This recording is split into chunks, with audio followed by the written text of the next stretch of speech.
ಮಕ್ಕಳನ್ನ ಹೆರ್ದೆ ಇರೋಳ್ ಬಂಜೆ ಅಲ್ಲ, ಮಕ್ಕಳನ್ನ ಪ್ರೀತಿ ಮಾಡದೆ ಇರೋಳ್ ಬಂಜೆ. ನಮ್ಮ ಮರಾಠಿ ಕುಟುಂಬ ನಮ್ದು. ನಮ್ಮ ತಂದೆ ಪೋಸ್ಟ್ ಮಾಸ್ಟರ್ ಆಗಿದ್ರು, ನಮ್ಮ ಅಜ್ಜ ಫಸ್ಟ್ ವರ್ಲ್ಡ್ ವಾರ್ ಹೋಗಿದ್ರು. ಅದೇ ಗೊತ್ತಿಲ್ಲದೆ ಇರೋ ಕೆಲವು ಅದ್ಭುತಗಳಿದೆ. ಆಸ್ ಯೂಶುವಲ್ ಆಲೋಚನೆ ಮಾಡೋದು ಕನ್ನಡದಲ್ಲಿ, ಬಹುಶಃ ಆಳೋದು ಮರಾಠಿನಲ್ಲಿ ಅಂತ ಕಾಣಿಸುತ್ತೆ. ಹೆಚ್ಚು ದುಃಖ ಆದಾಗ ಮಾತೃಭಾಷೆ ತಾನಾಗೆ ಹೊರಗಡೆ ಬರುತ್ತಲ್ಲ. ಆ ಅಜ್ಜಿಂದಿರು ನನ್ನ ಮೊದಲ ಪ್ರೇಕ್ಷಕರು, ನನ್ನ ಮನೆ ಅಂಗಳ ನನಗೆ ಮೊದಲ ಸ್ಟೇಜ್ ಅದು. ಹಾಗಾಗಿ ಅಕ್ಕಂದಿರು ನನಗೆ ಕಿವಿ ಓಲೆ ಅಡ ಇಟ್ಟು ನನಗೆ NSD ಕಳಿಸಿದ್ದಾರೆ. ಅವ್ರು ಕೆಲಸ ಮಾಡ್ತಿದ್ರು, ನನಗೆ NSD ಓದ್ಲಿಕ್ಕೆ ಕಳಿಸಿದ್ರು. ಸಿಕ್ಕಾಬಟ್ಟೆ ಒಳ್ಳೆ ದುಡ್ಡು ಸಿಕ್ಕುತ್ತೆ, 10 ತಿಂಗಳಿಗೆ ಲಕ್ಷಗಟ್ಟಲೆ ದುಡ್ಡುಗಳು ಸಿಗುತ್ತೆ. ಆಗ ನನಗೆ ನಾಗತಳ್ಳಿ ಚಂದ್ರಶೇಖರ್ ಪರಿಚಯ ಆಗಿದ್ದು, 40 ವರ್ಷದ ಹಿಂದಿನ ಮಾತದು. ಮಂಡ್ಯ ರಮೇಶ್ ಇವರೆಲ್ಲ ಭಾರಿ ಕ್ಲೋಸ್ ಫ್ರೆಂಡ್ಸ್ಗಳು. ನಾವು ಹಿಂದೂ ಧರ್ಮದ ಒಳಗಿದ್ದು ಮುಸಲ್ಮಾನ್ ಧರ್ಮದ ಒಬ್ಬ ಗಂಡನನ್ನ ಪಡೆದು ಅವನ ಜೊತೆಗೆ ಸಹಬಾಳ್ವೆ ಮಾಡ್ತಾ ಎಲ್ಲದರ ನಡುವೆ ರಂಗಭೂಮಿಯನ್ನು ನಡೆಸ್ಕೊಂಡು ಹೋಗೋ ಶಕ್ತಿನ ಬಹುಶಃ ನನ್ನ ಪಾತ್ರಗಳು ನನಗೆ ಕೊಟ್ಟಿದೆ.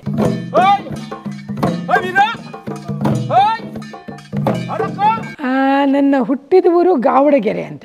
ಗಾವಡಗೆರೆ ಹುಣಸೂರು ತಾಲೂಕು ಹತ್ರ. ಹುಣಸೂರು ಮತ್ತು KR ನಗರದ ಮಧ್ಯ ಬರುತ್ತೆ ಅದು, ಗಾವಡಗೆರೆ ಅಂತ. ಆ ಊರಲ್ಲಿ ನಾನು ಹುಟ್ಟಿದ್ದು.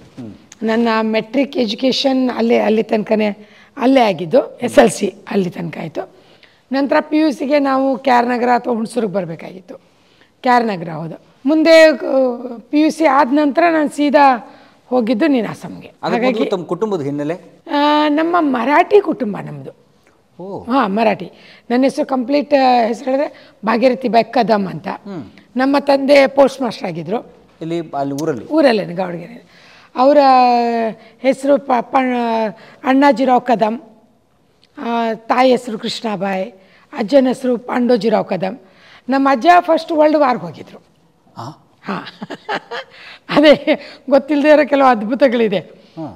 ಇಡೀ ನಮ್ಮ ಊರೇ ಹೇಗಿದೆ ಅಂದರೆ, ಕೇಳಿದ್ದು ನಮಗೆ ಗೊತ್ತಿಲ್ಲ, ಅಂದರೆ ಶಿವಾಜಿ ಮಹಾರಾಜರ ಸಮಯದಲ್ಲಿ ಮೈಸೂರು ಮಹಾರಾಜನ ಮೇಲೆ ಯುದ್ಧಕ್ಕೆ ಬಂದಿದ್ರಂತೆ, ಸೋತ್ರಂತೆ.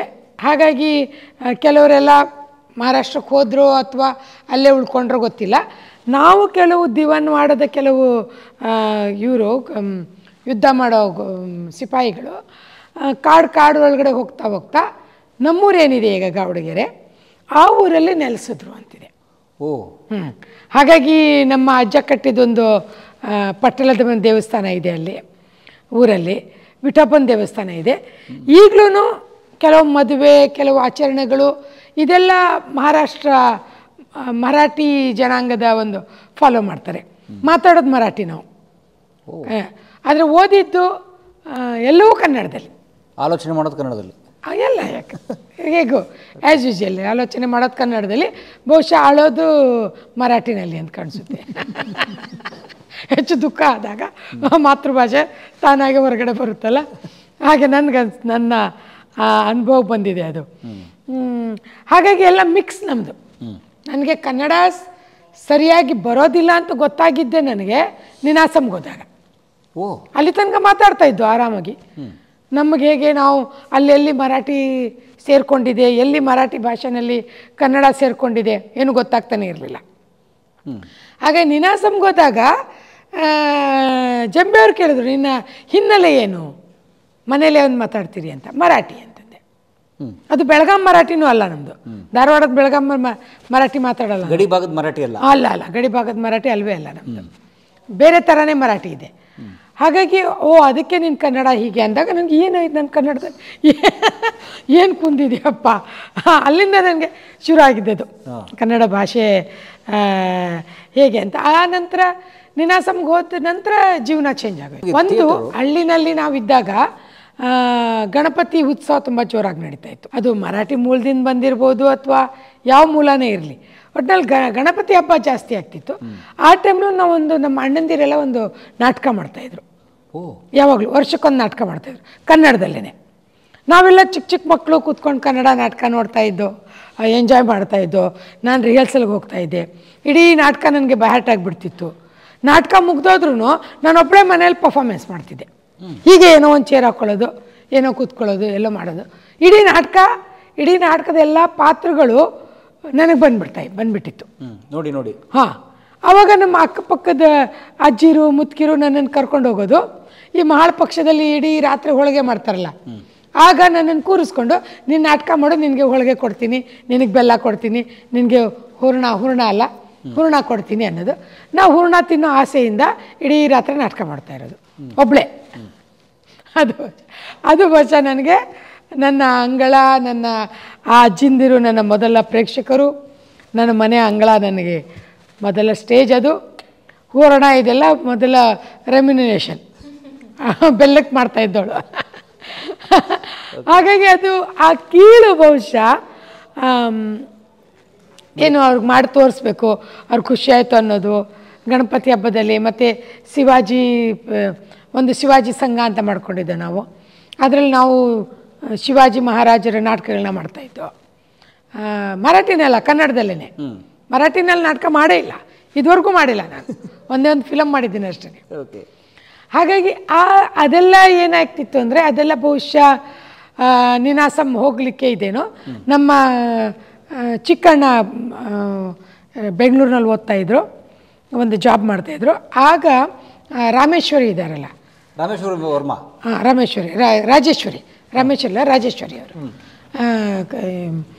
ರಾಜೇಶ್ವರಿ ಅವರು ನಮ್ಮ ಇವರ ಮಿಸ್ಸಸ್ಸು, ರಾಮಯ್ಯನ ಮಿಸ್ಸಸ್ಸು. ರಾಮಯ್ಯ ಅವ್ರ ಮಿಸ್ಸಸ್ಸು. ರಾಜೇಶ್ವರಿ ಅವರು ನಮ್ಮ ಅಣ್ಣಂಗೆ ಹೇಳಿದ್ರು, ಅವಳಿಗೆ ಅಷ್ಟು ಇಂಟ್ರೆಸ್ಟ್ ಇದ್ದರೆ ನೀವು ಯಾಕೆ ನೀನಾಸಂಗೆ ಕಳಿಸ್ಬಾರ್ದು. ನಮಗೆ ನೀನಾಸಂ ಬಗ್ಗೆ ಗೊತ್ತಿರಲಿಲ್ಲ ನನಗೆ. ನಂತರ ಅವರು ನೀನಾಸಂಗೆ ನಾನು 85ನಲ್ಲಿ ನೀನಾಸಂಗೆ ಹೋದೆ. 85. ಸೊ ನೀವು ನೀನಾಸಂಗೆ ಹೋಗಿ 40 ವರ್ಷ ಆಯಿತು. PUC ಮಾಡಿಕೊಂಡು ಡಿಗ್ರಿ ಮಾಡ್ಲಿಕ್ಕೆ ಹೋಗೇ ಇಲ್ಲ ನಾನು, ಸೀದಾ ನೀನಾಸಂಗೆ ಹೋದೆ. ಸ್ಟಡೀಸಲ್ಲಿ ಹೇಗಿದ್ರಿ? ಸ್ಟಡೀಸಲ್ಲಿ ಈಗ ಹೆಚ್ಚು ಭಾರಿ ದೊಡ್ಡ ಇದು ಅಲ್ಲ, ಕಾಮರ್ಸ್ ತೊಗೊಂಡಿದ್ದೆ PUCನಲ್ಲಿ. SLC ಒಂದೇ ಸಲ ಪಾಸ್ ಆಯಿತು. ಕತೆಗಳು ಓದೋ ಹುಚ್ಚಿತ್ತು. ಕತೆಗಳು, ನಾಟಕ ಪುಸ್ತಕಗಳನ್ನ ಮೈಸೂರಿಂದ ತರಿಸ್ಕೊಂಡು ಓದ್ತಾ ಇದ್ದೆ. ಕುವೆಂಪು ಅವ್ರದ್ದು ರಕ್ತಾಕ್ಷಿ ಮಾಡ್ತಾಯಿದ್ದೆ. ಅದರಲ್ಲಿ ನನಗೆ ಸ್ಟೇಟ್ ಲೆವೆಲ್ ತನಕ ಪ್ರೈಸ್ ಬಂದಿದೆ. ಆ ಸ್ಟೇಟ್ ಲೆವೆಲ್ಗೆ ನಾವು ತಾಲೂಕು ಲೆವೆಲ್ ಅಂದರೆ ತಾಲೂಕು ಲೆವೆಲ್ ಗೆದ್ದವರು, ಡಿಸ್ಟಿಕ್ಕಲ್ಲಿ ಗೆದ್ದವರು, ಡಿವಿಷನಲ್ಲಿ ಗೆದ್ದವರು ಸ್ಟೇಟ್ಗೆ ಹೋಗೋದು. ಆಗ ನನಗೆ ನಾಗತಳ್ಳಿ ಚಂದ್ರಶೇಖರ್ ಪರಿಚಯ ಆಗಿದ್ದು. 40 ವರ್ಷದ ಹಿಂದಿನ ಮಾತದು, 45 ವರ್ಷ ಹಾಕೊಳ್ಳಿ.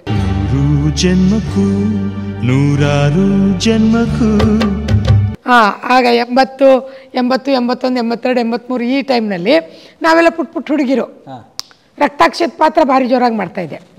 ಆ ಹುಚ್ಚಿ ಥರ ಮಾಡೋದು, ಕೂಗಾಡೋದು, ಅದನ್ನು ನೋಡಿ ನನಗೆ ಭಾಳಷ್ಟು ಸ್ಟೇಟ್ ಲೆವೆಲೆಲ್ಲ ನಂಗೆ ಪ್ರೈಸ್ ಬಂದಿತ್ತು.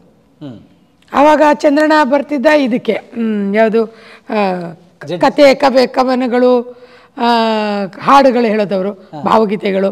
ಅವರು ಕಾಂಪಿಟೇಷನ್ ಬರೋರು. ನಮ್ಗೆ ಅಲ್ಲಿಯ ಸಂಬಂಧ, ಕಾಂಪಿಟೇಷನ್ ಸಂಬಂಧ.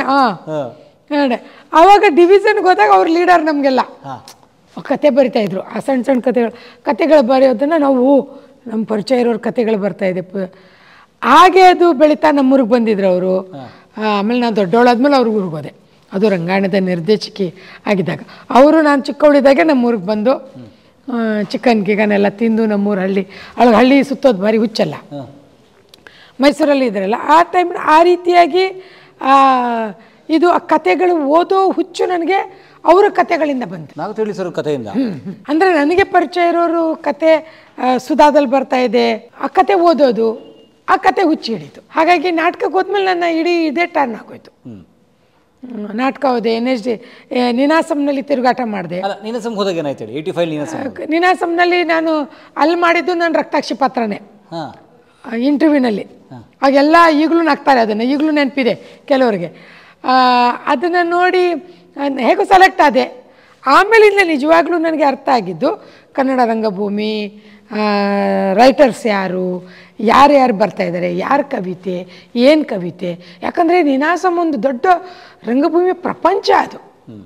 ಇನ್ನು ಹೀಗೆ ಪುಸ್ತಕನ ತೆರೆದ್ಬಿಡ್ತಾರೆ ಅವರು. ರಂಗಭೂಮಿಯ ಪುಸ್ತಕ ಹೇಗೆ ನಾವು ತೆಗಿತಾ ಬೇರೆ ಬೇರೆ ವಿಷಯಗಳು ಬರುತ್ತೋ ಹಾಗೆ ಇಡೀ ನೀನಾಸಮ್ಮೇ ಒಂದು ಪುಸ್ತಕದ ರೀತಿ. ಅಲ್ಲಿ ಎಲ್ಲರೂ ಸಿಗ್ತಾರೆ. ಒಬ್ಬ ನಟರಾಜ್ ಎಣಗಿ ಅಂತ ನಟ ಸಿಕ್ಕ. ನಿಮ್ಮ ಬ್ಯಾಚ್ಮೇಟ? ನಮ್ಗಿಂತ ಸೀನಿಯರ್ ಅವರು. ಅವ್ರ ಜೊತೆ ತಿರುಗಾಟದಲ್ಲಿದ್ದೆ. ಅವ್ರ ನಾಟಕಗಳು ನೋಡೋ ಅವಕಾಶ ಇತ್ತು, ಅವ್ರ ಜೊತೆ ಅಭಿನಯ ಮಾಡೋ ಅವಕಾಶ ಆಯಿತು. ಭಾಳ ಒಳ್ಳೆ ನಟ. ಮೊದಲ ಈ ಹಾಳಿ ಮೇಲೆ ಒಂದು ಸೈವಾಗಿರಿ ನೋಡುನು. ಮಂಡ್ಯ ರಮೇಶ್ ಇವರೆಲ್ಲ ಭಾರಿ ಕ್ಲೋಸ್ ಫ್ರೆಂಡ್ಸ್ಗಳು ನಾವೆಲ್ಲ. ಮಂಡ್ಯ ರಮೇಶ್ 1 ವರ್ಷ ಸೀನಿಯರ್ ಅವನು, ನನ್ನ ಜೂನಿಯರು. ಶರತ್ ಇದ್ದ, ರಾಮಾನಂದ ಐನಕೆ ಅಂತಿದ್ರು, ನಾರಾಯಣ್ ಕಜೆ, ಆಮೇಲೆ ಕಟ್ಟಿಮಣಿ ನನ್ನ ಬ್ಯಾಚು. ಹಾಂ, ನಾನು ಹುಲ್ಗಪ್ಪ ಕಟ್ಟಿಮನಿ, ಇವರೆಲ್ಲರೂ ನಮ್ಮ ಒಂದು ಬ್ಯಾಚ್ ನಮ್ಮದು. ಕಾರ್ಯಪ್ಪ, ಅನಿತಾ, ಜಗದೀಶ, ದೇಶಪಾಂಡೆ, ಧ್ರುವರಾಜ್ ದೇಶಪಾಂಡೆ. ಧ್ರುವರಾಜ್ ಅಲ್ಲ, ನಮ್ಮ ಇವನು ಕಾಮಿಡಿ ಮಾಡ್ತಾನಲ್ಲ, ಸರ್ ದೇಶಪಾಂಡೆ. ಯಶವಂತ್ ಸರ್ ದೇಶಪಾಂಡೆ. ಹಾಂ, ಸರ್ ದೇಶಪಾಂಡೆ.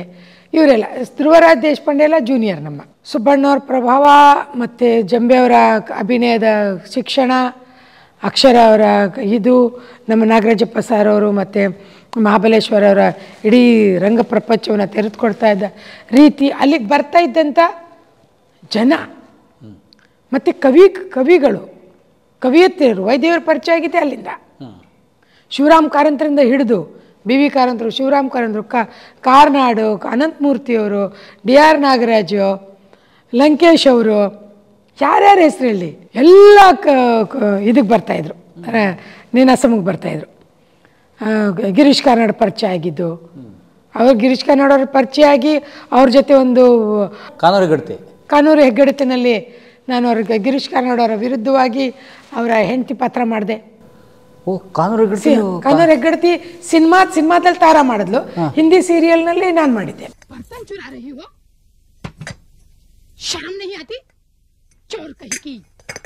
ಓಕೆ, ಹಾಂ, ಈಗಲೂ ಬರ್ತಾ ಇದೆ ಅದು, ಯೂಟ್ಯೂಬಲ್ಲಿ ಬರುತ್ತೆ, ಈಗಲೂ ಬರುತ್ತೆ. ಹಾಗಾಗಿ ಇಂಥ ಒಳ್ಳೊಳ್ಳೆ ಇವ್ರುಗಳ ಜೊತೆ ಬೆರೆಯೋದು, ಮಾತಾಡೋದು, ಅವ್ರ ಚರ್ಚೆಗಳನ್ನ ಕೇಳೋದು, ಅದೊಂದು ದೊಡ್ಡ ಲೋಕ ಅದು ನನ್ನ ಪಾಲ್ಗಂತೂ. ಯಾಕಂದ್ರೆ ಒಂದು ಸಣ್ಣ ಹಳ್ಳಿಯಿಂದ ಹೋಗಿದ್ದು, ಅಲ್ಲಿ ನಾಟಕ ನಮ್ಮ ಅಣ್ಣಂದಿರು ಮಾಡ್ತಾ ಇರೋ ನಾಟಕ ನೋಡಿದ್ದೆ, ನಮ್ಮ ಅಣ್ಣಂದಿರು ಮತ್ತು ಅವ್ರ ಫ್ರೆಂಡ್ಸ್ಗಳು, ಮತ್ತು ಕೆಲವು ಕಂಪನಿ ನಾಟಕಗಳು ನೋಡಿದ್ದು ಬಿಟ್ಟರೆ ಇನ್ನೇನು ಗೊತ್ತಿರಲಿಲ್ಲ ನನಗೆ. ಹಾಗಾಗಿ ಆ ಪ್ರಪಂಚದಿಂದ ಹೋಗಿ ನೀನಾಸಮ್ ಬ್ಯಾಕ್ಗ್ರೌಂಡ್ನಿಂದ ಬಂದಿರೋದ್ರಿಂದ ಬಹುಶಃ ನಾನು NSDನಲ್ಲಿ ಒಂದು ಸರಿಯಾದ ಒಂದು ತಳಹದಿ ಇದ್ದಿದ್ದರಿಂದ NSD ನನಗೆ ಏನೂ ಅನ್ನಿಸ್ಲಿಲ್ಲ. ಭಾಷೆ ಚೇಂಜ್ ಆದ್ರೂ ಅಲ್ಲಿ ಹೋಗಿ ಹಿಂದಿ ಕಲಿತೆ, ಹಿಂದಿ ನಾಟಕಗಳು ಮಾಡಿದೆ. ಪ್ರಸನ್ನ ಅವರು ಅಲ್ಲೂ ಡೈರೆಕ್ಟ್ ಮಾಡಿದರು, ನೀನಾಸಮ್ನಲ್ಲೂ ಡೈರೆಕ್ಟ್ ಮಾಡಿದರು. ಹಾಗಾಗಿ ಸುಬ್ಬಣ್ಣವ್ರು ಮತ್ತೆ ತಿರುಗಾಟಕ್ಕೆ ಬರ್ತೀಯ ನೀನಾಸಮ್ ರಂಗ ಇದು NSD ಆದಮೇಲೆ ಅಂತಂದರು. ಮತ್ತೆ ಅಲ್ಲಿಗೆ ಹೋದೆ. ಅಲ್ಲಿಗೆ ಹೋದಾಗ ಅಲ್ಲಿ ತುಂಬ ಒಳ್ಳೊಳ್ಳೆ ಆಷಾಢದ ಒಂದು ದಿನ ನಾಟಕ ನಾನು ಮಲ್ಲಿಕಾ ಮಾಡ್ತಾಯಿದ್ದೆ. ಹಾಗಾಗಿ ಬೇರೆ ಬೇರೆ ನಾಟಕಗಳೆಲ್ಲ ಇತ್ತು. ಜಂಬೆಯವ್ರ ನಾಟಕ ಮಾಡಿಸಿದ್ರು, ಪುಂಟಿ ಲೈನ್ ಬ್ಯಾನ್ಮಟ್ಟಿ. ಆಮೇಲೆ ನೀನಾಸಮ್ ನನಗೊಂದು ಡೈರೆಕ್ಷನ್ ಮಾಡಲಿಕ್ಕೆ ಅವಕಾಶ ಸಿಕ್ತು, ಅಲ್ಲೇ ಡೈರೆಕ್ಷನ್ ಮಾಡಿದೆ. ಇದೆಲ್ಲ ಏನಾಯಿತು ಅಂದರೆ, ಒಬ್ಬ ನಟಿಯಾಗಿ ಹೇಗೆ ತನ್ನ ಜೀವನವನ್ನು ಈ ಒಂದು ರಂಗಭೂಮಿಯತ್ತ ಹೋಗ್ಬೋದು, ಸಾಗಿಸ್ಬೋದು ಅನ್ನೋದಕ್ಕೆಲ್ಲ ಎಲ್ಲ ಬ್ಯಾಕ್ಗ್ರೌಂಡು ನನಗೆ ಹೆಲ್ಪ್ ಆಗ್ತಾ ಹೋಯಿತು. ಅದು ಬಹುಶಃ ನೀನಾಸಮ್ಗೆ ಹೋಗಲಿಲ್ಲ ಅಂದರೆ NSDಗೆ ಹೋಗ್ತಿದ್ನೋ ಇಲ್ವೋ ಗೊತ್ತಿಲ್ಲ, ಅಥವಾ NSDನಲ್ಲಿ ಅಷ್ಟು ಅಂಥ ಒಳ್ಳೊಳ್ಳೆ ನಾಟಕಗಳನ್ನ ಮಾಡೋದಕ್ಕೆ, ಅದು ಹಿಂದಿ ಭಾಷೆನಲ್ಲಿ ಇಡೀ ಅವ್ರ ಮುಂದೆ ಎಲ್ಲ ಸೈ ಅನ್ನಿಸ್ಕೊಳಕ್ಕೆ ಆಗ್ತಾಯಿತ್ತೋ ಇಲ್ಲಿ ಗೊತ್ತಿಲ್ಲ. ನೀನಾಸಮ್ ಬಂದು ನಾಟಕ ಮಾಡ್ತಾ ಇರಬೇಕಾದ್ರೆ ಆಷಾಢದ ಒಂದು ದಿನ ನನಗೆ ತುಂಬ ಪುಷಪ್ ಆಯಿತು, ತುಂಬ ಒಳ್ಳೆ ಒಂದು ಇದು ಕೊಡ್ತು. ಅದ್ರ ಜೊತೆಗೆ ನಾನೊಂದು ಸ್ತ್ರೀ ಪಾತ್ರದ ಮೇಲೆ ನಾನೊಂದು ಸೋಲೋಲಿಕೆಯನ್ನು ಮಾಡಲಿಕ್ಕೆ ಶುರು ಮಾಡಿದೆ. ಬಹುಶಃ ನನಗೆ ಗೊತ್ತಿರೋ ಹಾಗೆ ಏಕವ್ಯಕ್ತಿ ಪ್ರದರ್ಶನವನ್ನು ಮೊಟ್ಟ ಮೊದಲು ಕರ್ನಾಟಕದಲ್ಲಿ ಆರಂಭಿಸಿದವಳು ನಾನೇ ಇರ್ಬೋದು. ಹೌದು, ಎಲ್ಲರೂ ಹೇಳ್ತಾ ಇದ್ರು ಆಗ. ಯಾವ ವರ್ಷ? ಬಹುಶಃ 91ರಲ್ಲಿ. ಸೊ ಅಲ್ಲಿ 90-91 ಇಲ್ಲ, ಈಗ ಏಕವ್ಯಕ್ತಿ ಮಾಡ್ತಿದ್ದಾರಲ್ಲ, ಆಗ ವೈದೇಹಿಯವರ ನಾನು ಶಕುಂತಲೆಯೊಂದಿಗೆ ಒಂದು ಅಪರಾಹ್ನ ಏಕವ್ಯಕ್ತಿ ಪಾತ್ರನ ಮಾಡಿದೆ. ಅದೇ ಶಕುಂತಲೆ ಮತ್ತೆ ಸಖಿ ಜೊತೆ ಮಾತುಕತೆ ಇಲ್ಲ, ಸಖಿ ಜೊತೆ ಯಾರು ಬರಲ್ಲ ನನ್ನ ಇದರಲ್ಲಿ, ನಾನು ಒಬ್ಬಳೇ ಮಾಡ್ತೀನಿ. ಸಖಿಗೆ ಕಿರಿ ಯಾರು ಬರಲ್ಲ, ನೀವು ಮಾತಾಡ್ತೀರಿ. ಅದು ನಾನು ಈಗಲೂ ಪ್ರದರ್ಶನ ಮಾಡ್ತೀನಿ. ಹಿಂದೆ ಒಂದು ಸೆಪ್ಟೆಂಬರ್ನಲ್ಲಿ ವಾರಾಣಸಿನಲ್ಲಿ ಶೋ ಮಾಡಿ ಬಂದೆ, ಕಾಶಿಲಿ. ಹಿಂದಿನಲ್ಲಿ ಅದೇ ಶಕುಂತಲನ. ಅವತ್ತು ಮಾಡಿದ ಶಕುಂತಲನ ಇವತ್ತು ತನಕ 35 ವರ್ಷಗಳ ತನಕ ನಡೀತಾನೇ ಇದೆ. ಅದು 30 ವರ್ಷ ತನಕ. ದೊಡ್ಡ ದಾಖಲೆ. 32 ವರ್ಷ ಅನ್ಕೊಳ್ಳಿ. 91ರಲ್ಲಿ ಶುರು ಮಾಡಿದ್ದು ನಾನು. ಅದೇನಾಯ್ತು, ಅದನ್ನು ಕನ್ನಡದಲ್ಲಿ ಮಾಡ್ತೀನಿ, ಹಿಂದಿನಲ್ಲಿ ಮಾಡ್ತೀನಿ, ಮತ್ತು ಅಸ್ಸಾಮೀಸ್ ಭಾಷೆನಲ್ಲಿ ಮಾಡ್ತೀನಿ. ಹಾಗೆ ಹಿಂದಿನಲ್ಲಿ ಜಾಸ್ತಿ ಶೋ ಆಗಿದೆ ಕನ್ನಡಕ್ಕಿಂತ ಹೆಚ್ಚಾಗಿ. ಬೇರೆ ಬೇರೆ ಕಡೆ ಎಲ್ಲ 3 ಭಾಷೆ. ಆವಾಗ ಅದು ನನಗೆ ಒಂದು ವೈಯಕ್ತಿಕವಾಗಿ ಬಹಳ ದೊಡ್ಡ ಪುಷಪ್ಪನ್ನು ಮಾಡ್ತಾ. ಅಂದರೆ ವೈಯಕ್ತಿಕವಾಗಿ ಹೆಣ್ಣು ಅಂದ್ರೇನು, ಕಾಳಿದಾಸ ಏನು ಬರೆದಿದ್ದಾನೆ, ವೈದೇವರ ಇಂಟರ್ಪ್ರಿಟೇಷನ್ ಏನು, ನಾನು ಮಾಡ್ತಾ ಇರೋದೇನು, ಒಬ್ಬ ನಟಿ ಮತ್ತು ಒಂದು ಹೆಣ್ಣು, ಈ ಎರಡರ ನಡುವಿನ ಒಂದು ತಾಕಲಾಟ ಸಮಸ್ಯೆಗಳು ಹೇಳ್ಬೋದು, ಅಥವಾ ಆ ಒಂದು ಶಕ್ತಿನ ನನಗೆ ನನ್ನ ಪಾತ್ರಗಳು ಕೊಟ್ಟಿದೆ ರಂಗಭೂಮಿನಲ್ಲಿ. ಅಥವಾ ಒಂದು ಮರಾಠಿ ಭಾಷೆಯ ಕನ್ನಡದ ಒಂದು ಹೆಣ್ಣು ಮಗಳು ಇಡೀ ಹಿಂದೂ ಧರ್ಮದ ಒಳಗಿದ್ದು ಒಬ್ಬ ಮುಸಲ್ಮಾನ್ ಧರ್ಮದ ಒಬ್ಬ ಗಂಡನನ್ನು ಪಡೆದು ಅವನ ಜೊತೆಗೆ ಸಹಬಾಳ್ವೆ ಮಾಡ್ತಾ ಇಡೀ ಪ್ರಪಂಚದಲ್ಲಿ ಅಥವಾ ಇಡೀ ದೇಶನೂ ಪ್ರಪಂಚದಲ್ಲೋ ನಡೀತಾ ಇರೋ ಇಡೀ ದ್ವೇಷ, ಅಹಿಂಸೆ, ಅದು ಇದು ಗೊಂದಲಗಳು, ಧರ್ಮ, ಜಾತಿ ಇದೆಲ್ಲದರ ನಡುವೆ ರಂಗಭೂಮಿಯನ್ನು ನಡೆಸ್ಕೊಂಡು ಹೋಗೋ ಶಕ್ತಿನ ಬಹುಶಃ ನನ್ನ ಪಾತ್ರಗಳು ನನಗೆ ಕೊಟ್ಟಿದೆ. ಇಲ್ಲಾಂದರೆ ಬಹುಶಃ ಕಷ್ಟ ಆಗ್ತಿತ್ತೇನು. ಭಾಳಷ್ಟು ತುಳಿತಗಳು, ದುಮ್ಮಾನಗಳು, ಭಾಳಷ್ಟು ರೀತಿಯ ಹೇರಿಕೆಗಳು ನನ್ನ ಮೇಲೆ ಬರ್ತಾ ಇತ್ತೋ ಏನೋ. ಆ ಹೇರಿಕೆಗಳನ್ನ ಹೇಗೆ ತೆಗೆದಾಕಬೇಕು, ಅಥವಾ ತಲೆಯಿಂದ ಮತ್ತು ಇಡೀ ನಮ್ಮ ಸರೌಂಡಿಂಗ್ ಏನಿದೆ ಆ ವಾತಾವರಣದ ಒಳಗಡೆ ಹೇಗೆ ಆ ಯಾವ ವಿಷಗಾಳಿಯೂ ನುಗ್ಗದೇ ಇರೋ ಹಾಗೆ ಬಹುಶಃ ನನ್ನ ಪಾತ್ರಗಳು ನನಗೆ ಶಕ್ತಿ ಕೊಟ್ಟಿದೆ. ಹಾಗಾಗಿ ಈ ರೀತಿಯಾಗಿ ಬೆಳೀತಾ ಆಮೇಲೆ NSDಗೆ ಹೋಗಿ ನನ್ನ ಗಂಡ ಅವರು ನನ್ನ ಸಹಪಾಠಿ NSDನಲ್ಲಿ. ಸೊ ನೀವಿಬ್ರು ಬ್ಯಾಚ್ಮೇಟ್ಸ್? ಹಾಂ, ಇಬ್ಬರು batchmates. Same batch? Same batch. ಇವರು ಸಹ ನೀನಾಸಂಗೆ ಹೋಗಿ ಕನ್ನಡದಲ್ಲಿ ಡೈರೆಕ್ಷನ್ ಮಾಡಿದ್ದಾರೆ. ಅವಾಗ ಸುಬ್ಬಣ್ಣವರೇ ಕರೆದಿದ್ರು. ನಮ್ಮ ಜಾತ್ರಾ ನಾಟಕ, ಅಸ್ಸಾಮಿ ಭಾಷೆ ನಾಟಕ ನೀನಾಸಂನಲ್ಲೂ ಆಯಿತು, ಬಹುರೂಪಿನಲ್ಲೂ ಆಯಿತು. ಬಹುರೂಪಿನಲ್ಲಂತೂ 4-5 ನಾಟಕಗಳಾಯಿತು ನಮ್ಮದು ಅಸ್ಸಾಮಿ ಭಾಷೆದು. ನನ್ನ ಡೈರೆಕ್ಷನು, ಪಾರುಲ್ ಡೈರೆಕ್ಷನು ಅದಾಯಿತು. ಬೆಂಗಳೂರಿನಲ್ಲಿ ಶೋಗಳಾಯಿತು. ನಾವು ಇಡೀ ನಮ್ಮ ನಾಟಕಗಳನ್ನ ತಗೊಂಡು ಅಸ್ಸಾಮಿನಿಂದ ಮೊದಲು ನಾವು ಅಸ್ಸಾಂ ಬಿಟ್ಟು ಹೊರಗಡೆ ಯಾರಾದರೂ ನಾಟಕ ಮಾಡಲಿಕ್ಕೆ ಹೋಗಿದ್ದಾರೆ ಅಂತಂದರೆ ನಮ್ಮ ಗ್ರೂಪು. ಈಗ ಅದು ಬೆಳೀತಾ ಬೆಳೀತಾ ಬೆಳೀತಾ ಬಂತು. ನಮ್ಮ ವಿದ್ಯಾರ್ಥಿಗಳು ಸುಮಾರು 20 ಜನ ವಿದ್ಯಾರ್ಥಿಗಳು NSD ಪಾಸ್ ಆಗಿದ್ದಾರೆ. ಇಲ್ಲಿ ಸೀಗಲಲ್ಲಿ ಕಲಿತವರು ನಮ್ಮ ವಿದ್ಯಾರ್ಥಿಗಳು. ದೊಡ್ಡ ವೇದಿಕೆ ಇದೆ, ದೊಡ್ಡ ನಮ್ಮ ಖುಷಿ. ಯಾಕಂದರೆ ಅಸ್ಸಾಮಿನ ಇಡೀ ಈಗ ನಮ್ಮ ವಿದ್ಯಾರ್ಥಿಗಳು NSDಲಿ ಕಲಿತರು, ಅಲ್ಲಿಂದ ತಮ್ಮದೇ ಆದ ತಂಡನ ಕಟ್ಕೊಂಡ್ರು. ಇನ್ನು ಕೆಲವರು NSDಗೆ ಹೋಗದೇ ಇದ್ರೂ ತಮ್ಮ ತಂಡಗಳನ್ನ ಕಟ್ಕೊಂಡು ಹಳ್ಳಿನಲ್ಲಿ ನಿಮ್ಗೆ ನಾಳೆ ಟೈಮ್ ಇದ್ದರೆ ನಾನು ಹೋಗೋಕ್ಕೆ ಹೇಳ್ತೀನಿ. ನಮ್ಮೊಬ್ಬ ಶಿಷ್ಯ ಒಂದು ಅದ್ಭುತವಾದ ರಂಗಭೂಮಿನ ಒಂದು ಕಾಡು ಒಳಗಡೆ ಕಟ್ಟಿದ್ದಾನೆ. ಇಲ್ಲೇ ಇದೆ, ಗೌಹಾಟಿನಲ್ಲೇ ಇದೆ. ಕಾಡು ಒಳಗಡೆ, ಬೆಟ್ಟದೊಳಗಡೆ. ನಾಳೆ ನಿಮಗೆ ಕಳಿಸ್ತೀನಿ ಅಲ್ಲಿಗೆ. ಅಲ್ಲಿ ಇನ್ನು ಅಸ್ಸಾಮಿನ ದೂರನೂ, ಈಗ ನೀವು ಕಾಜಿರಂಗ ಹೋಗ್ತಿದ್ದೀರಿ, ಅಲ್ಲಿ ಹೋಗ್ತಾನೂ ರಂಗಭೂಮಿ ಕಟ್ಟಿದ್ದಾರೆ. ಬಂಬುಗಳ ಜೊತೆ ರಂಗಭೂಮಿ, ಬಂಬುಗಳ ಬೆಳೆಯುತ್ತಲ್ಲ, ಬಿದಿರು. ಇದು ಒಂದು ಹಾಡಿದೆಯಲ್ಲ, ಬಿದಿರು ನೀನು ಯಾರಿಗಾದಿಯೋ ಅನ್ನೋ ಹಾಗೆ ನಮಗೆ ಬಿದುರೇ ಸ್ಟೇಜ್ ಆಗಿಬಿಟ್ಟಿದೆ. ಅದಕ್ಕೆ ಬಿದಿರು, ಎಲ್ಲ ಬಿದಿರು ನಮ್ಮದು ಸ್ಟೇಜು. ಈ ಬಿದಿರಿನ ಮಾಳಿಗೆ ಹೇಳ್ತಾರೆ, ಮನೆ ಹಿಂದೆ ಬಿದಿರು ಮಾಳಿಗೆ ಹೇಳ್ಬಿಡುತ್ತೆ, ತಾನಾಗೆ ಎದ್ಬಿಡುತ್ತೆ ಅದು. ಅದನ್ನೇ ಕಟ್ ಮಾಡಿ ಆ ಕಡೆ ಬಿದ್ರು ಈ ಕಡೆ ಬಿದ್ರು, ಅದೊಂದು ಮಧ್ಯದಲ್ಲಿ ಸ್ಟೇಜು, ಬಿದಿರಿನ ಸ್ಟೇಜ್ಗಳು, ಬಿದಿರಿನ ಆಡಿಯನ್ಸ್ ಕೂರೋದಕ್ಕೆ ಬಿದಿರು. ನೀವು ಗೋಲ್ಪಾರದಿಂದ ಬರುವಾಗ ಒಂದು ಮಿಸ್ ಮಾಡ್ಕೊಂಡ್ರಿ, ತುಂಬ ಒಳ್ಳೆ ಒಂದು ಸ್ಟೇಜ್ ಇದೆ. ಕನೈಲಾಲ್ ಶಿಷ್ಯ ಒಬ್ಬ ಅಲ್ಲಿ ಒಂದು ದೊಡ್ಡ ಸ್ಟೇಜ್ ಮಾಡಿದ್ದಾನೆ. ಮಣಿಪುರ ಕನೈಲಾಲ್, ಹೌದಾ? ಅವರ ಶಿಷ್ಯ ಒಂದು ದೊಡ್ಡ ಬಿದಿರಿನಿಂದೇ ಒಂದು ದೊಡ್ಡ ಓಪನ್ ಏರ್ ಮಾಡ್ಕೊಂಡಿದ್ದಾನೆ. ನಮ್ಮದನ್ನು ನೋಡಿ ಭಾಳಷ್ಟು ಜನ ತಮ್ಮದೇ ಆದ ಒಂದು ಜಾಗಗಳನ್ನ ಕಟ್ಕೊಂಡಿದ್ದಾರೆ ಈಗ. ಓಕೆ, ನೀವು ಅಂದರೆ ಅದಕ್ಕೂ ಮಾದರಿ ಹೇಗೆ ಆಗ್ಬೋದು ನೋಡಿ, ನಾವು ನಮ್ಮ ಮನೆ ಮಾಳಿಗೆ ಮೇಲೆ ಕಟ್ಟಬಾರ್ದು, ನಮ್ಮ ಮನೆ ಹಿತ್ತಲಲ್ಲಿ ಯಾಕೆ ಒಂದು ಸ್ಟೇಜ್ ಮಾಡ್ಕೋಬಾರ್ದು ಅನ್ಕೊಂಡು ಈಗ ನೀವು ಸುಮಾರಷ್ಟು ಸ್ಟೇಜ್ಗಳನ್ನ ಆ ಥರ ನೋಡ್ತಾ ಹೋಗ್ಬೋದು.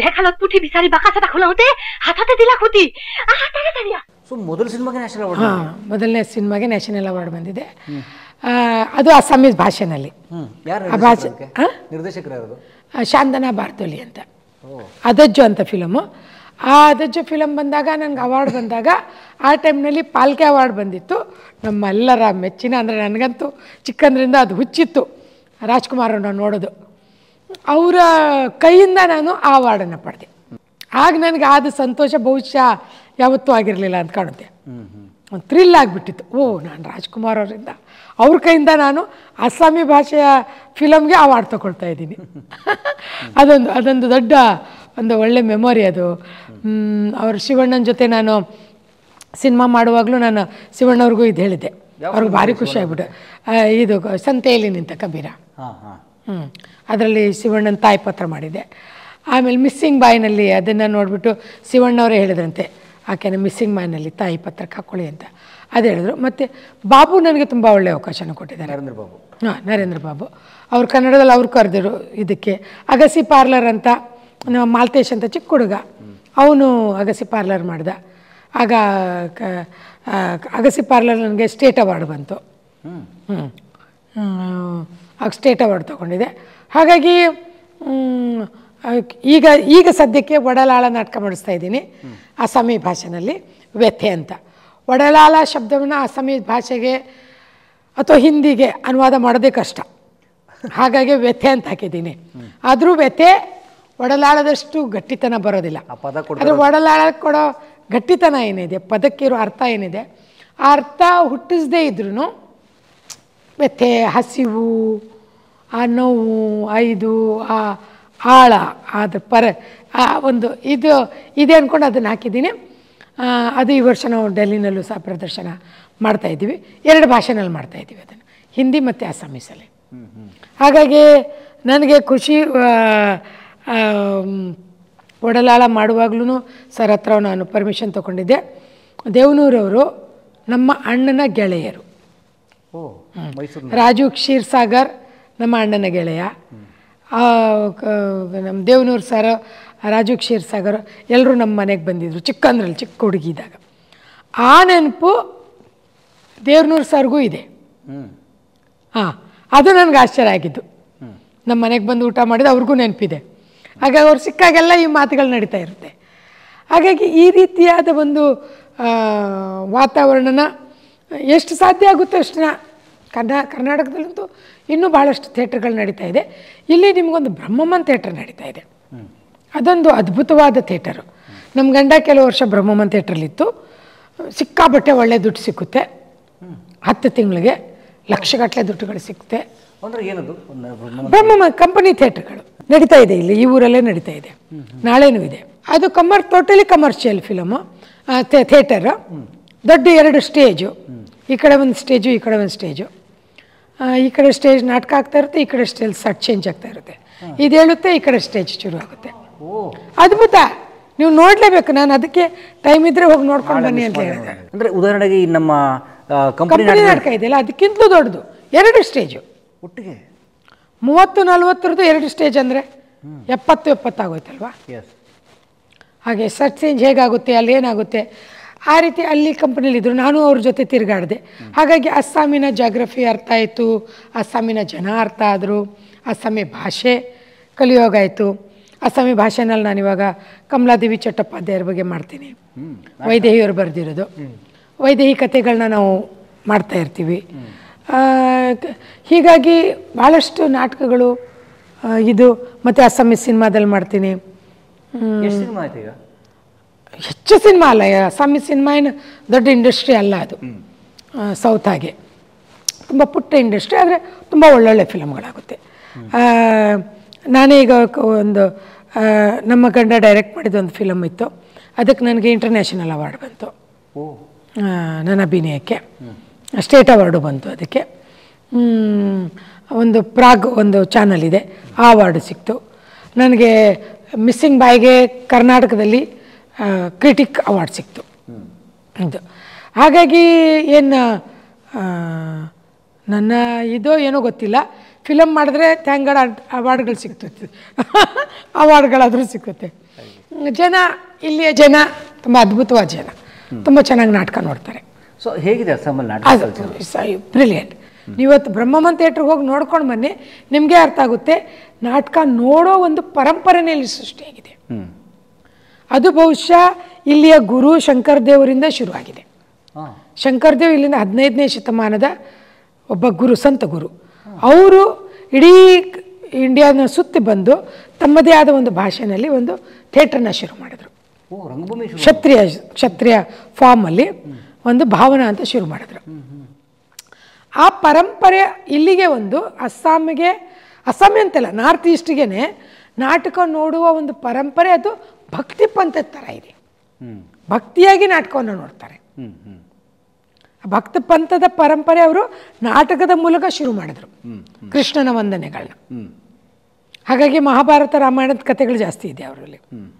ಆ ಕೃಷ್ಣನ ಪರಂಪರೆ, ಕೃಷ್ಣನ ಒಂದು ಭಕ್ತಿ ಪಂಥವನ್ನು ಶುರು ಮಾಡಿದ್ರು, ವೈಷ್ಣವ ಇದನ್ನು.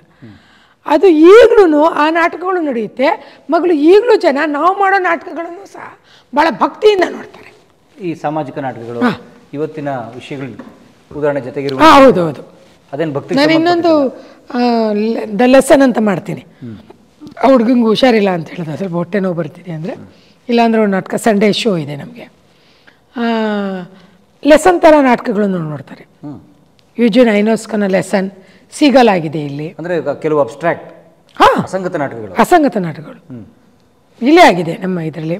ಗೋಡೋ, ವೇಟಿಂಗ್ ಫಾರ್ ಗೋಡೋ ಇದೆ, ಗೋಡೋ ಆಗಿದೆ ಈ ಸ್ಟೇಜಲ್ಲೇ. ಹೀಗೆ ಅದ್ಭುತವ ಶೇಕ್ಸ್ಪಿಯರ್ ನಾಟಕಗಳಾಗಿದೆ.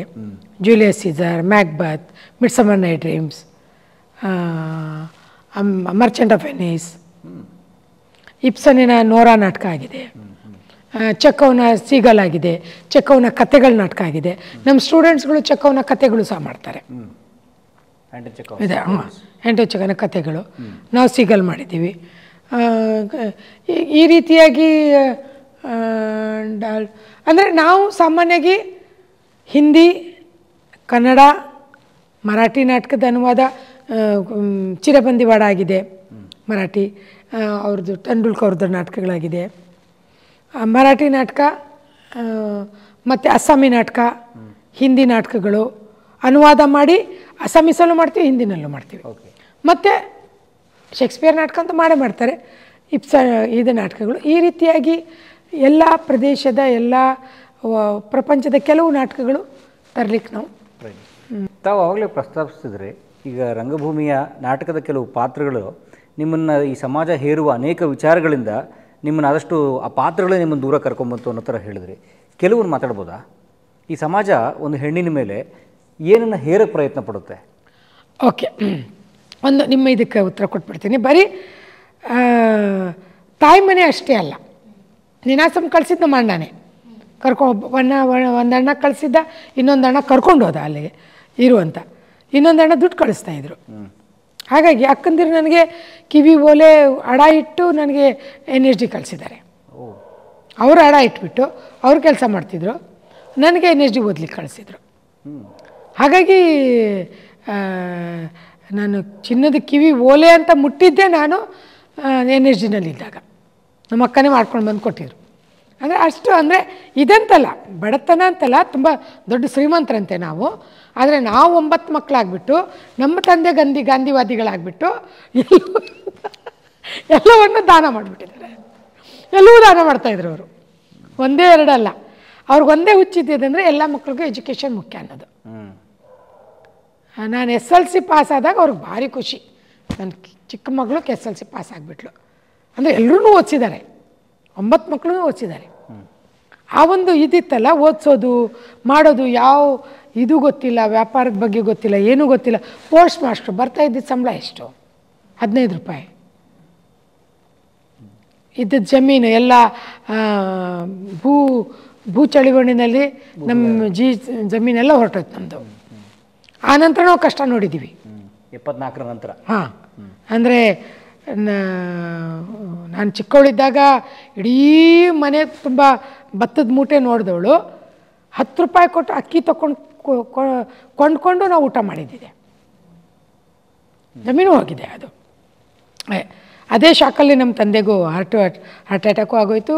ಆಮೇಲೆ ನಾವು ಅಣ್ಣಂದಿರ ಸೇರಿಕೊಂಡು ನಮ್ಮ ಅಕ್ಕಂದಿರೇ ನನ್ನ ಬೆಳೆಸಿದ್ದು, ನಮ್ಮ ಅಣ್ಣಂದಿರೆಲ್ಲ ನಂಗೆ ದಾರಿ ತೋರಿಸಿದ್ದು ಹೋಗುವಂಥ ಈ ವಾತಾವರಣದಲ್ಲಿದ್ದು.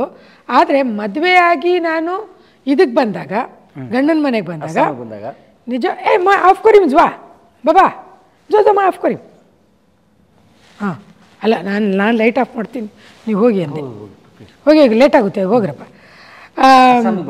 ಅಸ್ಸಾಮಿಗೆ ಬಂದಾಗ ನನ್ನ ಗಂಡನ ತಂದೆ ಹಬ್ಬ ಅಂತ ಏನು ಹೇಳ್ತಾರೆ, ಅವರು ಹಾಜಿ ಅಂದರೆ ಮಕ್ಕಾಗೆ ಹೋಗ್ತಾರಲ್ಲ, ಭಾಳ ಕಟ್ಟರ್ವಾದಿ ಅಲ್ವಾ, ರಿಲಿಜಿಯಸ್ ಮಕ್ಕಾಗೆ ಹೋಗಿ ಬರೋದು. ಇದು ಮಕ್ಕಾಗೆ ಹೋಗಿ ಬಂದಾಗ ಬರೋ ಮೊದಲು ಅವರು ಹೇಳಿದ್ದು, ನಾನು ನೀನು ಮದುವೆ ಆಗೋ ಹುಡುಗಿನ ಭೇಟಿ ಆಗಬೇಕು, ಯಾಕಂದ್ರೆ ಮಕ್ಕಾಗೆ ಹೋಗ್ತಾ ಇದ್ದೀನಿ, ಒಳಗಡೆ ಸೆಟ್ಲ್ ಮಾಡಬೇಕು. ಹಾಗಾಗಿ ಮಕ್ಕಾಗೆ ಹೋಗೋ ಬದಲು ಅವರಲ್ಲಿ ಒಂದು ರೂಲ್ಸ್ ಇದೆ, ಅಂದರೆ ಎಲ್ಲರ ಜವಾಬ್ದಾರಿಯನ್ನು ಅಂದರೆ ನಿಭಾಯಿಸಿ ಹೋಗಬೇಕು ಅಂತ. ಹಾಗಾಗಿ ಅವನು ಚಿಕ್ಕ ಮಗನ ಮದುವೆ ಆಗೋ ಹುಡುಗಿನ ನೋಡಿ ಮದುವೆ ಫಿಕ್ಸ್ ಮಾಡಿ ಹೋದರೆ ಅವ್ರಿಗೆ ಒಂದು ನೆಮ್ಮದಿ, ಅದೊಂದಿದೆ. ಅದಕ್ಕೆ ನಾನು ಬಾಂಬೆಗೆ ಹೋಗಿದ್ದೆ ಭೇಟಿ ಆಗಲಿಕ್ಕೆ. ಅವರು ನನಗೆ ಕೇಳಿದ್ರು, ಇಲ್ಲ ಅಸ್ಸಾಂ ಅವರು. ಮಕ್ಕಾಗೆ ಹೋಗೋದಕ್ಕೆ ಅವ್ರ ತಂದೆ ಬಾಂಬೆಗೆ ಹೋದ್ರಲ್ಲ, ಬಾಂಬೆಯಿಂದ ಫ್ಲೈಟ್ ತಾನೆ ಆವಾಗ ಮಕ್ಕಾಗೆ ಹೋಗೋ ವ್ಯಕ್ತಿ ಅವರು ನನಗೆ ಕೇಳಿದ್ದು, ನೀನು ನನ್ನ ಮಗನ ಮದುವೆ ಆದರೆ ನೀವು ನಾಟಕಗಳನ್ನ ನೀನು ಕರ್ನಾಟಕದಲ್ಲಿ ಮಾಡೋದು, ಅವನು ಅಸ್ಸಾಮಲ್ಲಿ ಮಾಡೋದು, ಅದೆಲ್ಲ ಒಟ್ಟಿಗೆ ಇದ್ದು ನಾಟಕ ಮಾಡಬೇಕು ಅಂತ ನನಗೆ ಕಂಡೀಷನು ಅಂತಂದ್ರೆ. ನಾನು ಆಯಿತು, ನಾನು ಅವ್ರ ಜೊತೆಲೇ ಇದ್ದು ನಾಟಕ ಮಾಡ್ತೀನಿ. ನಂದೊಂದು ಕಂಡೀಷನ್ ಇದೆ ಅಂತಂದೆ. ಏನು ಹೇಳೋಣ, ನಿಮ್ಮ ಮಗ ನನಗೆ ಪರಿಚಯ ಆಗಿದ್ದು ನಾಟಕದ ಮುಖಾಂತರ, ನಾವು ಪ್ರೀತಿ ಮಾಡಿ ಆಗಿದ್ದು ನಾಟಕದ ಮುಖಾಂತರನೇ. ನಾ ಮದುವೆ ಆದಮೇಲೆ ಯಾವ ಕಾರಣಕ್ಕೂ ನಾಟಕ ಮಾಡೋದನ್ನು ಬಿಡು ಅಂತ ಹೇಳಬಾರ್ದು. ಈ ಕಂಡೀಷನ್ ಆದರೆ ನಾನು ನಿಮ್ಮ ಮಗನ ಜೊತೆ ಮದುವೆ ಆಗ್ತೀನಿ. ಅದು ಅವರು ಎಷ್ಟು ಪ್ರೈಡ್ ಅಂದರೆ ಎಷ್ಟು ಅವ್ರ ಮೈಂಡ್ ಎಷ್ಟು ಬ್ರಾಡಾಗಿತ್ತು, ಮತ್ತು ಅದನ್ನು ಅವರು ಪಾಲಿಸಿದ್ರು. ಒಂದು ದಿನಾನೂ ಅವ್ರು ಯಾವತ್ತು ನನಗೆ ನಾಟಕ ಮಾಡಬೇಡ ಅಂತ ಹೇಳಿಲ್ಲ. ಇಡೀ ಮನೇನ ನಾಟಕಕ್ಕೆ ಕೊಟ್ಬಿಟ್ಟೆ. ಇಡೀ ಅವ್ರ ಮನೆಯೇ ಇದು, ನಮ್ಮ ಗಂಡನ ಮನೇನಲ್ಲ ಇದು, ಅವ್ರ ಗಂಡನ ತಂದೆ ಮನೆ ಇದು, ಅವ್ರ ಮನೆ. ಹಾಂ, ಅವರು ನಮಗೆ, ನಾವು ಆಮೇಲೆ ಅವರಿಂದ ನಾವು ನಮಗೆ ಇರಲಿ ಅಂತ ನಾವು ಬರೆಸ್ಕೊಂಡು, ಅವ್ರ ಅಣ್ಣ ಬೇರೆ ಕಡೆ ಹೋದರು. ಹಾಗಾಗಿ ಇಡೀ ನಾಟಕದ ಅವ್ರ ಗೋಡೆ ಕಟ್ಟಿದ ಗೋಡೆನೆಲ್ಲ ಒಡೆದು ಥಿಯೇಟ್ರ್ ಮಾಡಿದ್ದೀನಿ. ಅವ್ರಿಗೆ ನೋವಾಗಿರ್ಬೋದು, ಗೊತ್ತು ನನಗೆ, ಬೇಜಾರಾಗಿರ್ಬೋದು. ಬಾಡಿಗೆ ಮನೆಯನ್ನೆಲ್ಲ ಕಡ್ದು ನಾವು ನಾಟಕ ಮಾಡ್ತೀವಿ ಅಂದರೆ ನಮ್ಮ ಹುಚ್ಚು ನಮಗೆ ನೋವಾಗಿರ್ಬೋದು. ಆದರೆ ಅವ್ರು ಇದು ಮಾಡಲಿ ಬೇಡ ಅಂತ ಯಾವತ್ತೂ ಹೇಳಿಲ್ಲ ಅವರು. ಕೊನೆಗೆ ಏನೇ ಇದಕ್ಕೆ ಬಂದ್ರೂ ಭಾರಿ ಫ್ರ್ಯಾಂಕಾಗಿ ಮಾತಾಡ್ತಾ, ಎಲ್ಲ ಧರ್ಮಗಳು ಒಂದೇ, ಎಲ್ಲರೂ ಪೂಜೆ ಮಾಡೋದು ಮೇಲಿರೋ ಒಬ್ಬನ ಎಲ್ಲ ಎಲ್ಲ ಒಂದೇ. ನಮ್ಮ ಮನೆಯಲ್ಲಿ ಎಲ್ಲವೂ ನಡೆಯುತ್ತೆ. ನಮ್ಮ ಮನೆಯಲ್ಲಿ ರೋಜಾನು ಹಿಡಿತೀನಿ, ನಾನು ರೋಜಾನು ಇರ್ತೀನಿ, ರಂಜಾನು ಮಾಡ್ತೀವಿ, ಈದು ಮಾಡ್ತೀವಿ. ನಮ್ಮಲ್ಲಿ ದೀಪಾವಳಿ ಹಬ್ಬನೂ ಆಗುತ್ತೆ. ದೀಪಾವಳಿ ಆದರೆ ನಮ್ಮ ಮನೆ ಇಡೀ ಎಲ್ಲ ದೀಪನೂ ಕತ್ತಿಸಿರ್ತಾರೆ. ಹಾಂ, ನಮ್ಮ ಮನೆಗೆ ದುರ್ಗಾ ಪೂಜೆ ನಡೆಯುತ್ತೆ ಇದರಲ್ಲಿ ಪಬ್ಲಿಕ್ಕಾಗಿ ದುರ್ಗಾ ಪೂಜೆ. ಅಸ್ಸಾಮಿನ ಜನ ಎಷ್ಟು ಒಳ್ಳೆಯ ವ್ಯಕ್ತಿತ್ವ ಇದೆ ಅಂತಂದರೆ, ದುರ್ಗಾ ಪೂಜೆಯಲ್ಲಿ ಇದು ಗಣಪತಿ ಹಬ್ಬ ಮಾಡ್ತೀವಲ್ಲ, ಹಾಗೆ ದುರ್ಗಾ ಪೂಜೆಯಲ್ಲಿ ಸಾರ್ವಜನಿಕವಾಗಿ ನಡೆಯುತ್ತೆ. ಆ ಸಾರ್ವಜನಿಕವಾಗಿ ನಡೆಯುವಂಥ ದುರ್ಗಾ ಪೂಜೆಗೆ ನನ್ನ ಗಂಡ ಬಾರುಲ್ ಇಸ್ಲಾಮು ಒಬ್ಬ ಮೆಂಬರು ಆ ಕಮಿಟಿಗೆ. ದುರ್ಗಾ ಪೂಜೆ ಕಮಿಟಿಗೆ ಮೆಂಬರು. ನಮ್ಮ ಮನೆಯಿಂದ ನನ್ನ ನನ್ನ ಕಡೆಯಿಂದ ಅವರು ಇದು ತಗೊಂಡು ಹೋಗ್ತಾರೆ. 1000 ರೂಪಾಯಿ ನಾವು ಕೊಡ್ತೀವಿ ದುರ್ಗಾ ಪೂಜೆಗೆ ಫಂಡ್ಸ್. ನಮ್ಮ ಮನೆಗೆ ಪ್ರಸಾದ ಬರುತ್ತೆ, ಕಾಳಿ ಪ್ರಸಾದ, ಶನಿದೇವ್ರ ಪ್ರಸಾದ. ನಮ್ಮ ಮನೆ ಮುಂದೆನೇ ಶನಿದೇವ್ರದಿದೆ. ಶನಿದೇವ್ರ ಪ್ರಸಾದ ನಾವು ಅಂದರೆ ಅವರು ಕೂಗ್ತಾರೆ, ಅಮ್ಮ ಶನಿದೇವ್ರ ಪೂಜೆ ಇದೆ ಬಾ ಅಂತ. ನನ್ನ ಗಂಡ ಅಲ್ಲಿ ಹೋಗ್ತಿದ್ದೆ, ಬಂದು ಹೇಳ್ತಾನೆ, ಶನಿದೇವ್ರದ್ದೇನೋ ನಡೀತಾ ಇದೆ, ಹೋಗಿ ಪ್ರಸಾದ ತೊಗೊಂಡು ಬಾ ಅಂತ. ಸೊ ಈ ಧರ್ಮಗಳು ಅಡ್ಡನೇ ಬಂದಿದೆ. ಹಾಗಾಗಿ ಈ ಧರ್ಮಗಳು ಅಡ್ಡ ಬರದೇ ಇರೋ ಥರ ಈ ಜನನೂ ಇದ್ದಾರೆ.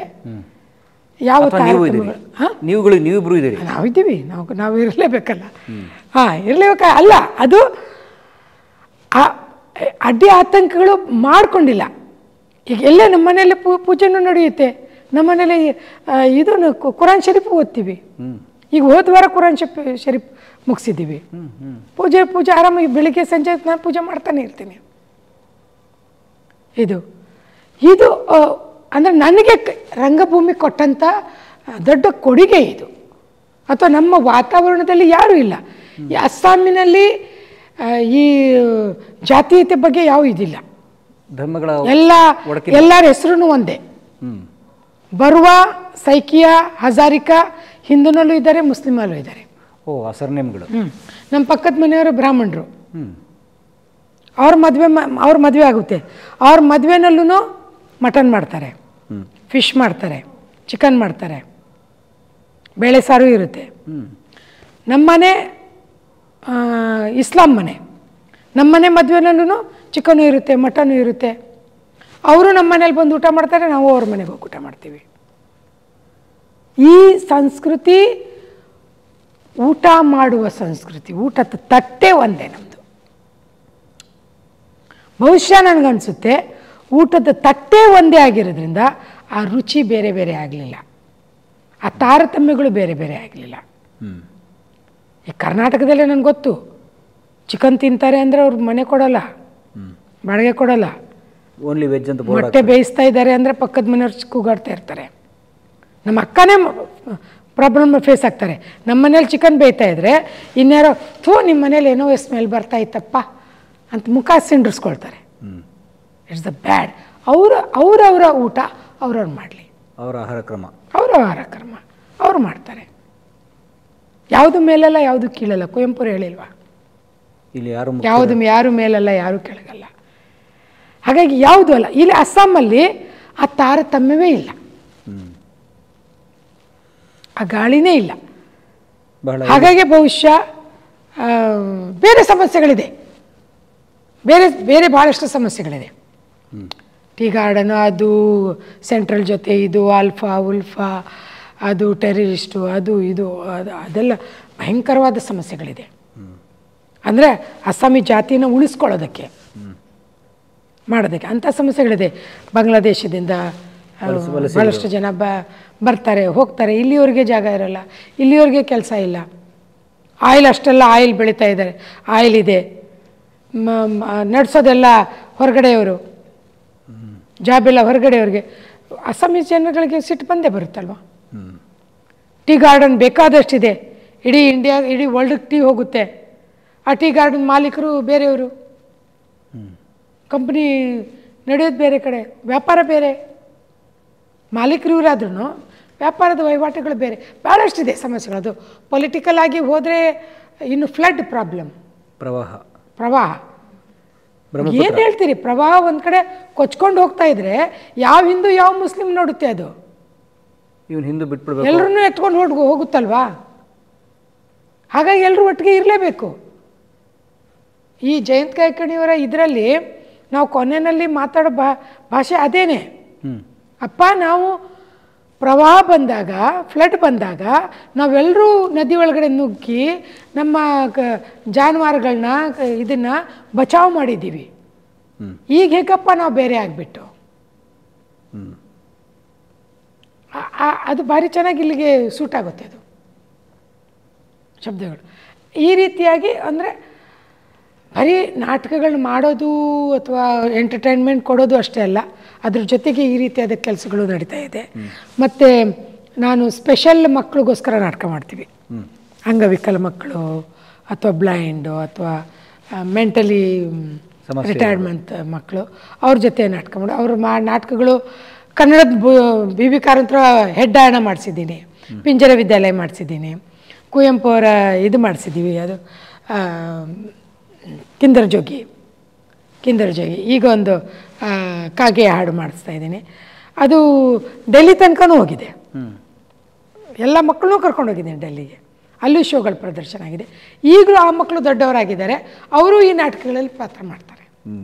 ಒಡಲಾಳದಲ್ಲಿದ್ದಾರೆ ಅವರು. ಆ ಮಕ್ಕಳು ಅಂದರೆ ಸಣ್ಣ ಸಣ್ಣ ಈ ಮಕ್ಕಳು. ಒಬ್ಬ ದುಪ್ಟಿ ಕಮಿಷನರ್ ಅಂತ ಪಾತ್ರ ಬರುತ್ತೆ, ಕೂತೇ ಇರ್ತಾನೆ ಅಂತ ಒಂದು ಒಡಲಾಳದಲ್ಲಿದೆಯಲ್ಲ, ಅದನ್ನು ನಿಜವಾದ ಸ್ಪೆಷಲ್ ಮಗುನೇ ಮಾಡುತ್ತೆ. ಹಾಗಾಗಿ ಈ ರೀತಿಯಾಗಿ ಅವ್ರ ಜೊತೆ ನಾವು ಕೆಲವು ಪುಸ್ತಕಗಳನ್ನ ತಂದಿದ್ದೀವಿ. ಮಧ್ಯೆ ಮಧ್ಯೆ ಅವಕಾಶ ಸಿಕ್ಕಾಗ ಫಿಲಮ್ ಮಾಡ್ತಾ ಇರ್ತೀವಿ. ಏನು ಬರುತ್ತೋ ದುಡ್ಡು ಥಿಯೇಟ್ರಿಗೆ ಹಾಕ್ತೀವಿ, ಮತ್ತೆ ಹೋಗ್ತಾ ಇರ್ತೀವಿ. ಇಬ್ಬರು ಹೆಣ್ಮಕ್ಳು, ಒಬ್ಳು ಅವಳು ಇಬ್ರು ಚಿಕ್ಕಂದ್ರಿಂದ ನಾಟಕ ಮಾಡ್ತಾರೆ. ಇಬ್ರು ಕ್ರೈಸ್ಟಲ್ಲಿ ಓದಿದ್ರು, ಕ್ರೈಸ್ಟ್ ಕಾಲೇಜಲ್ಲಿ, ಕ್ರೈಸ್ಟ್ ಯೂನಿವರ್ಸಿಟಿ ಬೆಂಗಳೂರಿನಲ್ಲಿ. ಬೆಂಗಳೂರು ಕ್ರೈಸ್ಟ್ ಕಾಲೇಜಲ್ಲಿ ಹೋದ್ರು. PUC ತನಕ ಇಲ್ಲೇ ಓದಿದ್ರು. ಅಲ್ಲಿಗೆ ಬೆಂಗಳೂರಿಗೆ ಹೋದ್ರು. ಇಲ್ಲ PG ಮಾಡ್ಕೊಂಡಿದ್ರು. ಅಲ್ಲಿಂದ ದೊಡ್ಡ ಮಗಳು ಅವಳು ಲಂಡನ್ಗೆ ಹೋದ್ಲು, ರಾಡಾದಲ್ಲಿ. RADA royal school of dramatic arts ಅಂತ. ಅಲ್ಲಿ ಡಿಗ್ರಿ ಮುಗಿಸ್ಕೊಂಡು 1 ವರ್ಷ ಇದ್ದು ಈಗ ಬಂದಿದ್ದಾಳೆ. ಅವಳು ಮತ್ತು ಇಟಲಿಯ ಒಂದು ಹುಡುಗಿ ಇಬ್ಬರೂ ಸೇರಿ ಒಂದು ನಾಟಕ ಮಾಡ್ತಾಯಿದ್ದಾರೆ, ಅನ್ಸನ್ ಅಂತ. ಆ ನಾಟಕ ಈಗ ಇಡೀ ಇಂಡಿಯಾದಲ್ಲಿ ಸುತ್ತಾ ಇದೆ. ಕಲ್ಕತ್ತಾದಲ್ಲಿ 23ಕ್ಕಿದೆ, ಡಿಸೆಂಬರ್ 23, 26ಕ್ಕೆ NSDನಲ್ಲಿದೆ ಡೆಲ್ಲಿನಲ್ಲಿ, 29ಕ್ಕೆ ಬೆಂಗಳೂರಿನಲ್ಲಿದೆ. ದಯವಿಟ್ಟು ನೀವುಗಳು ಅದನ್ನು ಪ್ರಚಾರ ಮಾಡಲೇಬೇಕು. ಖಂಡಿತ. ಎಲ್ಲಿದೆ? ರಂಗಶಂಕರದಲ್ಲಿದೆ. 29 ಡಿಸೆಂಬರ್ ರಂಗಶಂಕರದಲ್ಲಿ 3:30 ಒಂದು ಶೋ ಇದೆ, 7:30 ಒಂದು ಶೋ ಇದೆ. ಅನ್ಸನ್ ನಾನು ಕೊಡ್ತೀನಿ, ಎಲ್ಲ ನಿಮ್ಗೆ ಡೀಟೇಲ್ ಕೊಡ್ತೀನಿ. ನೀವು ನಿಮ್ಮ ಫ್ರೆಂಡ್ಸ್ಗೆಲ್ಲ ಹಂಚಿ. ಅಲ್ಲಿ ಶೋ ಇದೆ. ಆಮೇಲೆ ಬಾಂಬೆನಲ್ಲಿ ಶೋ ಇದೆ. ಹೀಗಾಗಿ ನಾವು ಸ್ವತಃನೂ ಶೋ ಮಾಡ್ತಾ ಇರ್ತೀವಿ.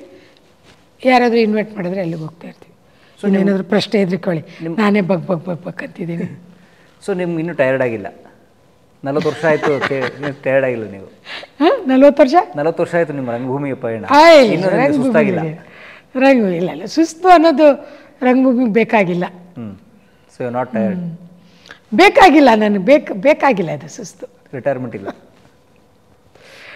ಎಂತ ರಿಟೈರ್ಮೆಂಟ್ ಇದು? ಈಗಾಗಲೇ ರಿಟೈರ್ಮೆಂಟ್ ಆಗಬೇಕಾಗಿದ್ದು ಗೌರ್ಮೆಂಟ್ ಜಾಬ್ ಹಿಡ್ತಿದ್ರೆ. 60 ವರ್ಷ ದಾಟ್ತು.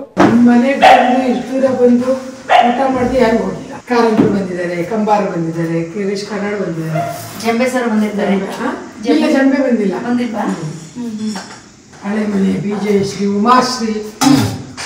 ಉಮಾಶ್ರೀ ಅದು ಏರ್ಪೋರ್ಟಿಂದ ನನ್ನ ತಂಗಿ ಮನೆಗೆ ಹೋಗ್ಬೇಕು. ನಾನು ಮೊದಲು ಅವರೆಲ್ಲ ಇದಾಗಿದ್ರು, MLCನೇ ಏನೋ ಅಂತಾರಲ್ಲ ಅದು, ಅಲ್ಲಿಗೇನೋ ಮೀಟಿಂಗಿಗೆ ಬಂದಿದ್ದಾರೆ ಅವರು. ನಾನು ಅಲ್ಲಿಗೆ ಹೋಗಲ್ಲ, ಮೊದಲು ನನ್ನ ತಂಗಿಗೆ ಭೇಟಿಯಾಗಿ ಆಮೇಲೆ ಹೋಗ್ತೀನಿ.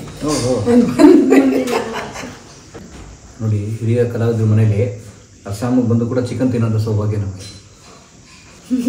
ರಸಂ ತಿನ್ನೋ ಸೌಭಾಗ್ಯ, ಜೊತೆಗೆ ಭಾಗೀರಥಿ ಅಮ್ಮ ನಮಗೆ ರವೆ ಉಂಡೆ ಕೊಡ್ತಾ ಇದ್ದಾರೆ.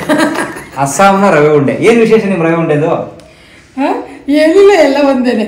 ಅಲ್ಲಿ ಕೊಬ್ಬರಿ ಜಾಸ್ತಿ ಇರುತ್ತೆ, ಇಲ್ಲಿ ರವೆ ಜಾಸ್ತಿ ಇರ್ಬೋದೇನೋ. 3 ಗಂಟೆಗೆ ಮತ್ತೆ ಬಂದರು. ಮತ್ತೇನಮ್ಮ ಇದು ಎಳ್ಳಿಂದು ಇದೊಂದು ನೋಡಿ, ಇದೊಂಥರ ಕರ್ಜಿಕಾಯಿ ಥರ. ಏನು ಎಣ್ಣೆ ಗಿಣ್ಣೆ ಏನೂ ಇರೋದಿಲ್ಲ. ನಮ್ಗೆ ತುಂಬ ಸಂತೋಷ ಆಯಿತು. ಕನ್ನಡದ ಹೆಣ್ಮಗಳು ಭಾಗೀರಥಿ ಬಾಯಿ ಕದಮ್ ಅವರು. ನಾವು ರಂಗಭೂಮಿಯಲ್ಲಿ ನಾವು ಪುಟ್ಟ ಹೆಜ್ಜೆ ಇಡಬೇಕಾದ್ರೆ ಅವ್ರನ್ನೆಲ್ಲ ನೋಡಿ ನಾವು ದೊಡ್ಡ ಆದರ್ಶ ನಮಗೆ. ಈಗಲೂ ಕೂಡ ಅವ್ರು ದೊಡ್ಡ ಆದರ್ಶ ಅವ್ರು ನಮಗೆ. ಯಾಕಂದರೆ ನಿರಂತರವಾಗಿ ರಂಗಭೂಮಿಯನ್ನು ನಡೆಸೋದಿದೆಯಲ್ಲ, ಮಾಡೋದಿದೆಯಲ್ಲ, ಅಲ್ಲಿ ಅದು ಸವಾಲದು. ಯಾಕೆ ಅಂತಂದರೆ ಹಣಕಾಸು ಹುಟ್ಟೋದು ಕಡಿಮೆ ಅಲ್ಲಿ. ಅದು ಈಗ ಉದಾಹರಣೆಗೆ ಈಗ ಬಹಳ ಜನ ರಂಗಭೂಮಿ ಪಾಸ್ಔಟ್ಸ್ಗಳು ಸಿನಿಮಾಗೆ ಹೋಗ್ಬಿಡ್ತಾರೆ, ಆಮೇಲೆ ರಂಗಭೂಮಿ ಕಡೆ ನಂಟು ಕಟ್ ಮಾಡ್ಕೊಂಡು ಬಿಡ್ತಾರೆ. ಯಾಕೆ ಅಲ್ಲಿ ಹಣದ ಆಮಿಷವೋ ಅಥವಾ ಪಾಪ್ಯುಲಾರಿಟಿ ಇನ್ನೊಂದು ಅಥವಾ ವೈಯಕ್ತಿಕವೋ ನಮಗೆ ಗೊತ್ತಿಲ್ಲ ಅದು. ಆದರೆ ಇವರು ಅನೇಕ ಸಿನಿಮಾಗಳು ಅವ್ರೇನಾದ್ರು ಅಪ್ಪಿತಪ್ಪಿ ಕರ್ನಾಟಕದಲ್ಲಿ ತುಂಬ ದೊಡ್ಡ ಸಿನಿಮಾ ಅವಕಾಶ ಬಂದಿರುವವ್ರಿಗೆ ಬರೋಲ್ ಸರ್ ಈಗಲೂ ಕರಿಬಹುದು, ಕರೆಯೋಲ್ಲ ಅಷ್ಟೇ. ಯಾಕಂದ್ರೆ ದೂರ ಇದ್ದಾರೆ ಅಂದ್ಬಿಟ್ಟು ಕರೆಯೋದೇ ಒಂದು ದೊಡ್ಡ ಸಮಸ್ಯೆ ಆಗ್ಬಿಡುತ್ತೆ ಅವ್ರಿಗೆ. ಸೊ ಹಾಗಾಗಿ ಈ ರಂಗಭೂಮಿಯನ್ನು ನಂಬ್ಕೊಂಡು ಮಾಡೋದಿಲ್ಲ, ಅದು ನನಗನ್ಸೋ ಪ್ರಕಾರ ನಿಜವಾದ ವ್ರತ ಅದು ರಂಗಭೂಮಿಯ ಕೆಲಸ. ಆ ವ್ರತವನ್ನು 40 ವರ್ಷದಿಂದ ಮಾಡ್ತಿದ್ದಾರೆ. ಕೆಲವರು 40 ದಿವಸ ವ್ರತ ಮಾಡಿ ಒಳ್ಳೇದಾಗುತ್ತೆ ಅಂತೆಲ್ಲ ಹೇಳ್ತಾರಲ್ಲ, ಅವರು 40 ವರ್ಷದಿಂದ ಅದೇ ವ್ರತ ಮಾಡ್ತಿದ್ದಾರೆ, ರಂಗಭೂಮಿಯ ವ್ರತ. ಅನೇಕ ವಿದ್ಯಾರ್ಥಿಗಳು ರೂಪಿಸ್ತಿದ್ದಾರೆ. ಭಾಳ ಧನ್ಯವಾದ ನಮಗೊಂದು ಅವಕಾಶ ಕೊಟ್ಟು ನಿಮ್ಮ ಮನೆಗೆ ಬಂದು ಈ ಒಂದು ಪುಟ್ಟ ಸಂದರ್ಶನ ಮಾಡೋಕ್ಕೆ ಅವಕಾಶ ಕೊಟ್ಟಿದ್ದಕ್ಕೆ ತಮಗೆ. Thank you so much. ನೀವು ನಾನು ಹುಟ್ಟೋಕೆ ಮುಂಚೆನೇ ನೀನಾಸಂಗೆ ಹೋಗಿಲ್ಲ, ಅಂತ ಸೀನಿಯರ್ನ ನೋಡೋ ಭಾಗ್ಯ ಸಿಕ್ತು, ನಿಮ್ಮ ಜೊತೆ ಮಾತಾಡೋ ಟೈಮ್ ಸ್ಪೆಂಡ್ ಮಾಡೋ ಟೈಮ್ ಸಿಕ್ತು. ಆಗಲಿ, ಥ್ಯಾಂಕ್ಸ್. ನಮಸ್ಕಾರ.